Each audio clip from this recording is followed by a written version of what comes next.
병실에 계시는 환우 여러분들, 또 간병하시는 보호자님들 반갑습니다. 오늘은 신명기 28장 1절에서 13절의 말씀으로 나눠보기로 하겠습니다. 오늘이 벌써 새해 들어 셋째 주가 됐습니다. 옛날에 새해가 되면 복조리 장사가 다니고 그것을 사서 걸어놓기도 합니다. 혹여 복이 올까 하고, 복을 싫어하는 사람은 아마 없을 것입니다. 성경은 하나님이 복을 주시는 하나님이심을 강조합니다. 하나님은 천지 만물을 창조하시고 그것들을 복 주셨습니다. 인간이 범죄하고 타락한 후에도 하나님은 복된 계획을 가지시고 아브라함을 선택하시고 거룩한 조상을 삼으셨습니다.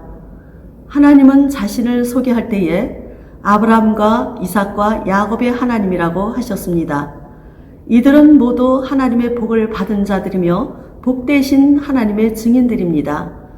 우리나라에도 많은 우상들이 있는데 이런 것들은 인간의 손으로 만들어진 것들일 뿐 인간에게 결코 행복을 줄 수가 없는 것입니다.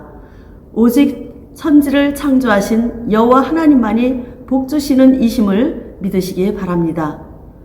하나님은 우리에게 복을 주시되 영혼이 잘되게 하시고 범사가 잘되게 하시고 건강도 잘되게 해주십니다. 예수 믿고 구원받은 하나님 자녀들은 이미 최고의 복을 받은 것이며 그 복된 신분의 근거에서 육신의 축복도 받는 것입니다.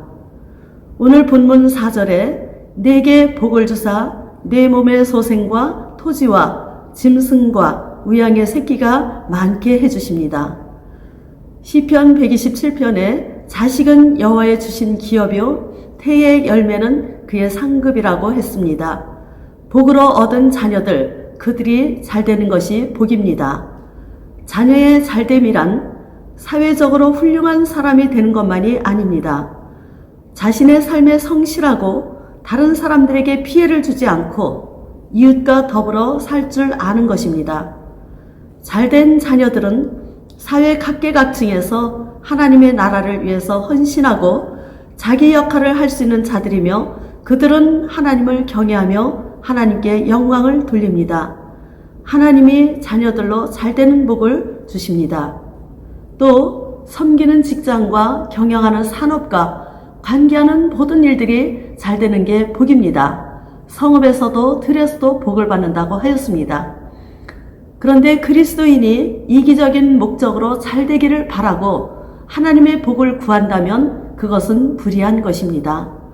온갖 죄를 짓고 해선 안 될 짓을 하면서 복을 구할 수는 없는 것입니다. 그리스도인은 그 삶 속에서 하나님께 영광을 돌리고 하나님 나라와 복음을 위하여 헌신하고자 함입니다. 하나님이 복 주시면 범사가 잘되고 형통할 수 있습니다. 그리스도인은 하나님의 자녀요 그의 백성입니다. 내가 내 여호와 하나님의 말씀을 삼가 듣고 그 말씀을 즐겨 듣고 지키는 자들에게 복을 약속하셨습니다. 그리스도인은 하나님의 자녀이기에 복을 받을 수 있는 대상자지만 하나님의 말씀을 순종하는 자들에게만 이루어집니다. 믿음은 입으로 고백하는 것도 중요하지만 마음으로 또 행동으로 나타내는 믿음의 사람들을 하나님은 기뻐하십니다. 올해는 말씀에 순종하셔서 하나님의 복을 풍성히 받으시는 복된 한 해가 되시기를 주님의 이름으로 축원합니다. 감사합니다.